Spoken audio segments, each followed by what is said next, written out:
You were criticized for talking directly to Hamas, even though President Trump had given you permission to do that. Was that fair, do you think? I think that it's my job to talk to, as I said, bad people. Nobody that takes a hostage is good. What I want to make sure is when the President of the United States wants to express something, and it could be a very tough, very direct thing, because this president doesn't mess around. I want them to hear it directly. I want them to know that when he says that there's going to be hell to pay, he's not just saying it for TV. Adam Boehler, first of all, thank you so much for joining me. It's such a privilege and a pleasure to have you on the show. I'm a big fan, Erin. Yes, you've got great taste, clearly. So thank you so much. Look, I wanted to start by, I guess, congratulating you on an expanded role, which may not be particularly fresh for you, but it's just hit the headlines. So can you tell us a little bit about what your role actually is at the moment and where it might be moving into? Yeah, I think so. My role, so the acronym of my prior role, because government, you have acronyms for everything, was SPIHA. So we decided we needed a cooler one. So now it's SPEAR. So it's a much better acronym, I think. What it really means is the President of the United States, it's his commitment to bringing all Americans home. And it's been a major thing from a campaign perspective. It's very important to him. He wants to make sure that being an American is something that is an asset, not a liability. And one of the ways that you make that an asset is by taking care of your citizens, no matter where they are. So my role is all Americans that are unjustly held, and it's across government. All of us are working together, and so it's coordinating with a lot of agencies that do unbelievable work for Americans abroad, like the FBI, too, State Department, but there's so many great agencies that we work together to bring Americans home. A lot of people are making the point, and it's a very valid one in my opinion, that Trump is at lightning speed getting stuff done. You know, promises made, promises kept, etc., etc.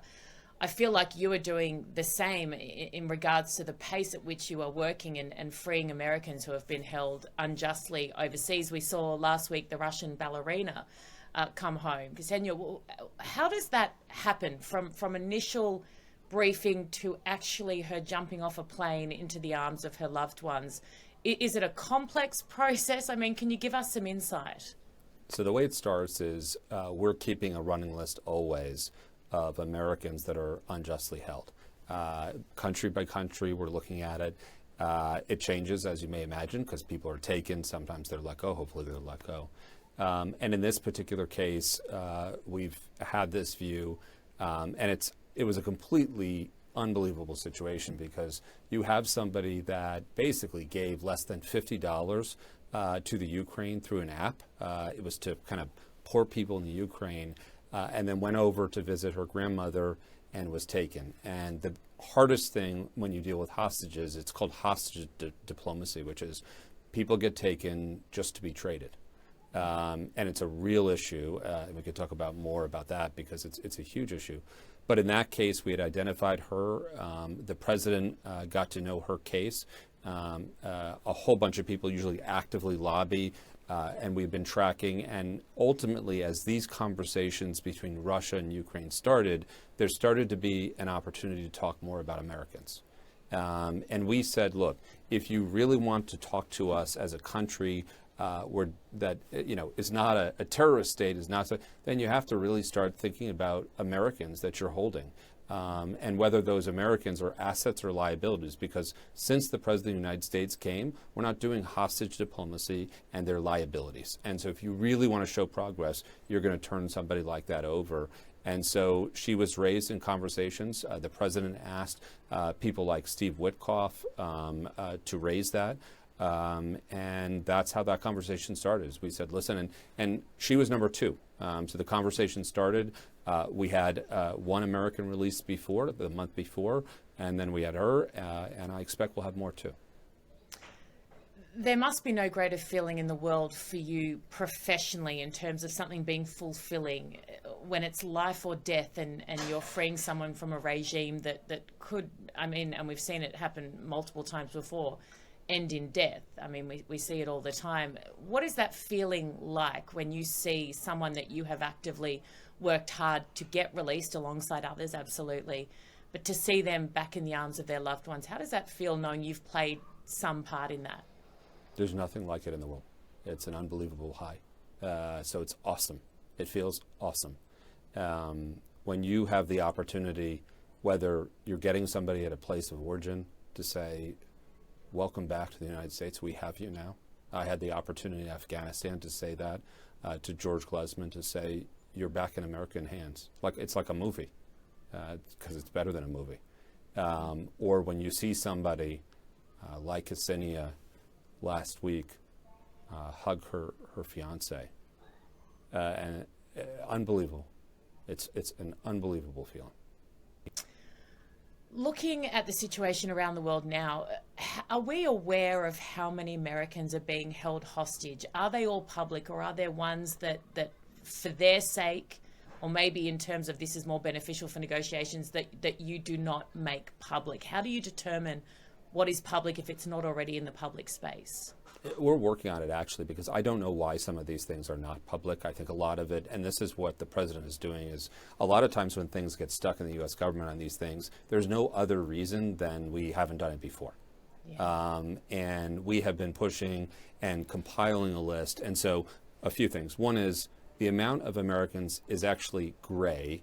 And the reason it's gray is because there are very specific classifications. So by the time someone is actually called a hostage, oftentimes it's years after they're taken. And so we've started from the beginning, and we've said, look, you've got about 6,000 Americans held in prisons right now. Now, some of those are because, somebody committed a DUI in Mexico, they're there for the weekend and they're released. So you go down and you say, okay, there's about 4,000 Americans that meet criteria of long-term held. Now let's start from that top of the list and start winding down. I guarantee you, for people that are unjustly held, you're talking about numbers in the hundreds. And it's been difficult, actually, to reduce down and identify that amount. It's not been easy because historically we haven't tracked it. So it's been a big part of our effort. And my intent, honestly, is just to then put that out, because part of this is and countries need to know this, if you are holding an American, it's a liability, and we're going to take action. And part of that action can be things we do in the government. But you know what? The American public doesn't like Americans being held also. And so I want to make that public as much as we can. Something that I can imagine would be complex would be our determination that something is unjust because it's not a law in our country, but in the country where that person has gone, they have legitimately broken a law, even if we don't understand the rationale behind that. How do you classify those people? Like Brittany Griner, I guess, would be an example in that she had medicinal marijuana, but so how do you weigh up that if it feels unjust to us, but they have legitimately broken a law in another country? Yeah, it's interesting. So we've been trying to come up with objective criteria around who do we go after, because the reality is people can go and break laws in countries and they're held and they're in that 6,000 number, and maybe it's somebody that murdered somebody legitimately and they should stay in jail, one way or the other. So how do you draw the line? A great example would be small drug charges. There's a bunch of countries where, if you get arrested with any amount of marijuana, you get lifetime imprisonment.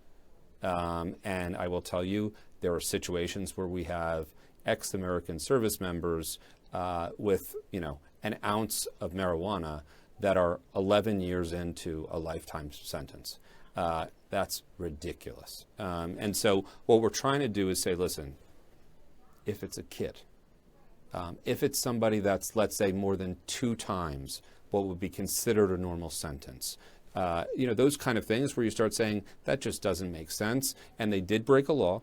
And I also I have to be very sensitive, because I don't want to encourage people to say, Americans aren't supposed to be out in other countries doing dumb things and breaking laws. But look, if somebody's in jail for 15 years for having a joint, that's probably a little bit excessive. Yeah. Looking at the Middle East at the moment, and I guess the way that we came into contact was through the work that I'm doing in regards to Israel, Gaza, Hamas. There are still Americans held hostage there. I'd love to get your take on that current situation and how close we might be to bringing people home. I think we're close. It's hard for me to say for sure because I will tell you those talks get squirrely very quickly. And I really don't know at points what Hamas, it's hard to imagine yourself as a terrorist organization because we have different incentives because we're not terrorists. But I deal with a lot of bad people. It's kind of my job. Good people don't take hostages usually. And at the end of the day, I think they're running out of options. And I think that's thanks to Israel and what they've done. And some of that, the progress that they've made now. So I hope it's very soon. I will tell you, we've got one American, Edan Alexander. We have 4 bodies that are still there. And I think about them constantly. And I can't consider any success in my job until we have them home.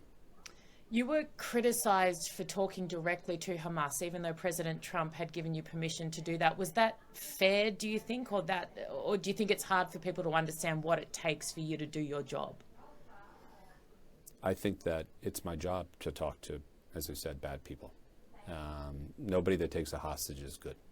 And someone needs to have direct conversations. I personally, and I don't think the president believes, I know he doesn't believe, that I personally don't believe that not having conversations is a sign of strength or weakness. I think when you have direct conversations, they can be very hard conversations. You don't have to give anything up. What it does is it's quicker. And what is your opinion of Hamas as an organization? You say bad people. I'd say they'd be right at the top of that. Yes. There are people that, look, there are people that, have killed countless innocent people. So there's nothing worse than that. What for you is a job well done? Do you not rest until every American is home? Is that a realistic goal you've set yourself? Like, what do you and your team sit there and talk about in a year, 2 years, 4 years? I don't rest in my job until every American is home. And maybe that's realistic and maybe it's not, but it's still my job to pursue it. And I'll continue to pursue that. There's another side to what I do also. I would say every American has to be home, but I also want to make sure that the circumstances exist so they're never taken again. And this is very important because it deals with deterrence.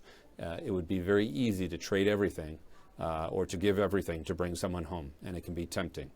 But it's very important that when we bring somebody home, we have the conditions so they're not taken again. And that means we don't give billions of dollars to people. And it's not about the money. The United States has plenty of money. But it is about the fact that we're not going to pay people that take our people. In fact, we'll kill you if you take our people. I like that message better than paying people. What's it like working for President Trump? It's really empowering. I think that you said it, he moves quickly. He does move quickly. I think it inspires everybody else to. When you have a boss that doesn't go to sleep until 2 a.m. and wakes up at 5 a.m., I would say I really don't even know how he does that, how he's able to do it. And so in my opinion, when I'm working hard and I'm flying places and I'm killing myself, my view is, well, not as much as the president is for us. So it's my job, and it sets a model for us. It sets a model for speed, and it sets a model for not, a lot of times it's easy to just accept what's there. Yeah. It's easy. Look at all of the noise that the president gets because he tries to change things. But he doesn't stop. And that makes life harder. And it means you're going to be in the media. It means I'm going to be on the front page of some papers with a lot of people criticizing me because I did my job and I sat down with bad guys. But my model is the president, which is who cares? Just do the right thing. And if you're taking actions and doing the right thing, you're going to get that kind of press. And just accept it or leave your job.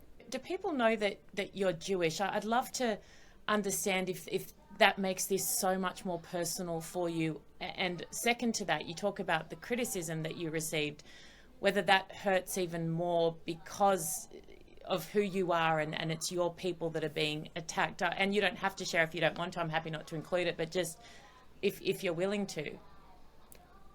Yes, it does hurt more. Yes, it feels like I'm like Rosa Parks and black people are attacking me, or Malcolm X. I mean, October 7th was a reason that I returned to the administration. It motivates me to end things like that. I don't like hostage taking and what happened like that in any form, and it does make it especially personal for me. And it was hard to be attacked by people in the country that I grew up loving only second to my own. Adam, thank you so much for joining me and for the incredible work you are doing, not just on behalf of Americans, but the entire world. Thank you. Thanks, Erin.